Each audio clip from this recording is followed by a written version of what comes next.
Hey guys, welcome to my how-to build a retro Pi. It's a really fun project, especially if you like old video games. It's a lot of fun and it's simple to do if you just know these shortcuts, so I'll try to help you out. I'll just pull up my project plan and show you what my plan was. If I was to do one thing different though, I would change this part right here. I wanted to Bluetooth my controller.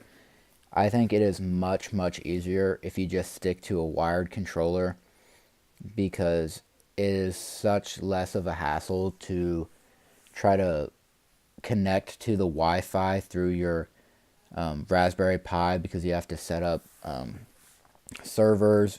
If you just use the IP, it makes it easier, but then the controller, sometimes it can lag. It kind of just depends on how fast your Wi-Fi is. So if you have a slow Wi-Fi, your Bluetooth controller, it's going to be harder to configure because it won't be able to find it. But the wired controllers I thought worked best because it didn't lag as much. And if you're playing fast-paced video games, you know that you don't want your controller to be behind. So I'd probably change that. I would just stick to regular wired controllers like a PS4 controller. And just use a micro USB. That's what I used, and I thought that worked best. The website I used was this website right here. I'll show you the link.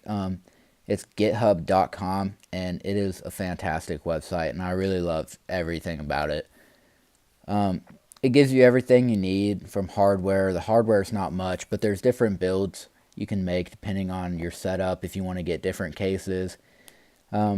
Really, it just gives you as many options as you want. If you want a simple build like I did, I just had a Raspberry Pi, an SD card, and then an AV adapter to hook up to the monitor, and that's really all I needed. You can get cases, though, that come with Wi-Fi servers, makes it way easier to connect it.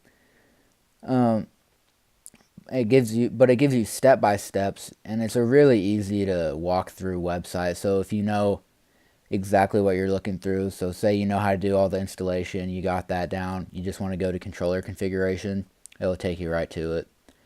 Advanced configuration, that's where you're going to get some of your games. It shows you how to make, like it says, it's just more advanced, and it'll help your games run faster and smoother. I didn't get into it a whole lot, but it also gives you games. This is controller configurations for whatever games or controllers you want to use. So like my PS4 controller, I use that. And then troubleshooting. This is a really good place to start if you have problems, because most likely people have had your problem before, and they've gone here and they've just given you step-by-steps to fix it. Also forums, kind of Q&As, they answer a lot of stuff. But here's your controller configuration. I'd recommend trying to use as new as a controller as you can, because as you can see, there's more buttons. It just makes the different motions in the game easier to access instead of trying to configure two things to do, or configure one button to do two motions. It just makes it a lot easier. So I would recommend doing this, and like I said earlier, I would use a wired controller. For the PS4 controller, I know it says PS3, but the design is very similar. You just plug the micro USB in right there and then hook it up to your Raspberry Pi. There's a port for a USB, and you'll see it. Resources are really simple, though. I used a Raspberry Pi. That's probably going to be your most expensive part. I think it's only like $20 though, maybe. Your PS4 controller, if you don't already have one, that'll cost you some. A monitor, which is just, your back in the back room. Your computer, that's going to be used to get games onto your SD card through your emulator. HDMI cable, which is also in the back room, and a USB cable, which is not hard to come by. this is just kind of a video of the game.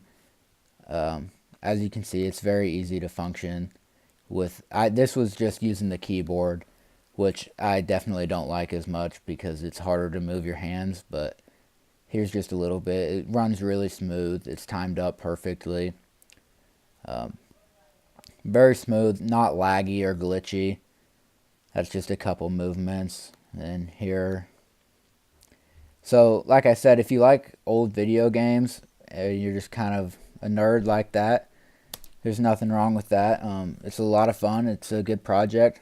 Another thing, if you get this page, don't be discouraged. Don't think anything's wrong. That's actually a good sign that you have this page. I wasn't really sure what was going on because it kept saying loading, loading, 99%. It's kind of your diagnostics. It tells you what's all running. So it's good if you see that because you know it's working. I'm not sure why, but it was stuck at 99% for a really long time, but that's fine. It's just booting. I came back the next day, unplugged it, and plugged it back in, and it took me to the home screen. So I'll show you this. This is probably where you're going to spend a majority of your time, is right here, the settings page. For setting up, this is where you're going to be at. You got your audio. You've got your audio right here. You can see, you can adjust like how loud the sound is, the music in the background. Bluetooth, if you want to get into that, it's right there. It's pretty simple if you already have it connected to the Wi-Fi. Make sure though, if you want to Bluetooth your PS4 controller, make sure you plug it in first to the Raspberry Pi, because your PS4 controller won't sync to anything. Same for the Xbox, it has to be plugged in. It won't sync because it's used to a PS4 because that's what it's programmed to. So you're going to have to make sure it gets plugged in so it recognizes that it is now connected to a game system and it'll actually turn on. So that was one part that I couldn't figure out why it wouldn't work, because I wanted to Bluetooth it right off the bat. So you have to make sure that you bring your micro USB cable to plug into the Raspberry Pi to get your controller going. Some players, they decide they want to play with different controllers than the default. So you can edit the configuration to whatever you want here. File manager, that kind of helps you see, like if you have a corrupt file, it won't play for some reason. You just go there and it'll, show you your error code or whatever's wrong with it. And then that's where you go to the forums or the website like I showed earlier. You can go to the trouble, so sound issues, of course that'd be in the audio if something's not running right, a corrupt file for some reason. And then you can see your IP. I didn't use that a whole lot. And then if you do want to connect to a Wi-Fi server, it's right there. But I would say this is where you spend the majority of your time troubleshooting. That and downloading the games onto the SD card. But besides that, I mean, it's a lot of fun to do. You have fun, especially like I said, if you love playing old video games. It's awesome. I know I had a blast with it. Here's just a little video of me playing. And then a video. This is just me with the Bluetooth controller finally. Just me going through the menu though, so not too exciting. But yeah, it's a lot of fun and I definitely recommend it. Like I said, I think it's easiest just to use wired controllers. And you're going to need an SD card reader to make sure you have all the games downloaded.